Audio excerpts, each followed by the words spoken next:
മഞ്ജു ദിലീപ് ബന്ധം പിരിയാണ്ടിനുള്ള കാരണം നടി കാവ്യ മാധവനാണ് തരത്തിൽ വിമർശനങ്ങൾ പല കോണുകളിൽ നിന്ന് ഉയർന്നിരുന്നു. ഇരുവരുടെയും പ്രണയം തിരിച്ചറിഞ്ഞോടെ മഞ്ജു ഈ വീട് വിട്ട് ഇറങ്ങിയത് എന്നതായിരുന്നു വാർത്തകൾ. എന്നാൽ ദിലീപ് പറഞ്ഞ മറ്റൊന്നാണ്. നടി ആക്രമിക്കപ്പെട്ട കേസിൽ പിന്നാലെ മനോരമ ഓൺലൈനിൽ നൽകിയ അഭിമുഖത്തിലാണ് ദിലീപ് ഇക്കാര്യം വിശദീകരിച്ചത്. ഞാനും മഞ്ജുവും പിരിയാനുണ്ടായ കാരണം 100% കാവ്യയല്ല. കാവ്യ എനിക്കിഷ്ടമുള്ള ഒരാൾ തന്നെയായിരുന്നു. ഇഷ്ടം എന്ന് പറഞ്ഞ ഉടനെ പ്രണയം എന്ന് നിങ്ങൾക്ക് പറഞ്ഞെടുക്കരുത്. ചന്ദ്രനുദിക്കുന്ന ദിക്ക് എന്ന ചിത്രത്തിൽ മുമ്പ് തന്നെ കാവ്യയെ എനിക്കറിയാം. ഞാനും എൻ്റെ ഭാര്യയും തമ്മിലുള്ള ഒരു സൗഹൃദം എന്ന് പറയുന്നത് അത് ഭാര്യ-ഭർത്തൃ ബന്ധം മാത്രമായിരുന്നില്ല. അത്രയും ശക്തരായ കൂട്ടുകാരായിരുന്നു. എന്തും സംസാരിക്കാൻ പറ്റുന്ന ആൾക്കാരായിരുന്നു. അതുപോലെ ഉള്ള ഒരു ബന്ധത്തിലാണ് ഇങ്ങനൊരു സങ്കടകരമായ ഒരവസ്ഥ ഉണ്ടായത്. അതിൽ വിഷമമുണ്ട്, ഇല്ലെന്ന് പറയുന്നില്ല. അത് കഴിഞ്ഞ വിഷയമാണ്. പക്ഷേ അതിലേക്ക് കാവ്യ പിടിച്ചിട്ടത് പലരും പല വർത്തമാനവും കാര്യങ്ങളും എല്ലാം പറഞ്ഞുകൊണ്ടിരിക്കുന്നു.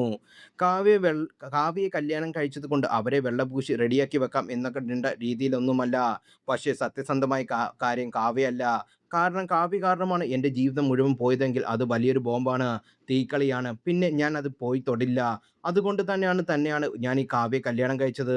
ഏകദേശം ഒരു 3, 4 വർഷം എൻ്റെ വീട്ടിലും ഞാനും എൻ്റെ മകളും എൻ്റെ അമ്മയും മാത്രമാണ് ഉണ്ടായത്. കാവ്യയെ കല്യാണം കഴിച്ചു എന്നതിൻ്റെ പേരിൽ ഒരുപാട് ആൾക്കാർ കിടന്ന് ബഹളം ഉണ്ടാക്കുന്നുണ്ട്. 2 കാര്യങ്ങൾ ചിന്തിക്കേണ്ടത്. ഒന്ന്, ഞാൻ എൻ്റെ മുൻ ഭാര്യയെ ഇപ്പുറത്ത് നിർത്തിയില്ല. ഞാൻ ഒരാളെ കല്യാണം കഴിച്ചത്. ഡിവോഴ്സ് കഴിഞ്ഞ് 2 വർഷം കഴിഞ്ഞാണ് ഒരാളെ കല്യാണം കഴിച്ചത്. പക്ഷേ ഈ കഴിഞ്ഞ 3½ വർഷത്തിലൂടെ എൻ്റെ ജീവിതത്തിൽ ഒരുപാട് പ്രശ്നങ്ങൾ ഉണ്ടായപ്പോഴും ഒരാളെ സംസാരിക്കാനോ ചിന്തിക്കാനോ ഒന്നും വന്നിട്ടില്ല. വഴക്കിട്ട് നിൽക്കാനോ പരിഭവം കാണിക്കാനോ ഒക്കെ ആൾക്കാരുണ്ട്. എനിക്കൊരു മകളുണ്ട്, 15 വയസ്സുള്ള പെൺകുട്ടിക്ക്. അവിടെ കാര്യങ്ങൾ എന്നോട് പറയാനുള്ള പരിമിതികളുണ്ട്.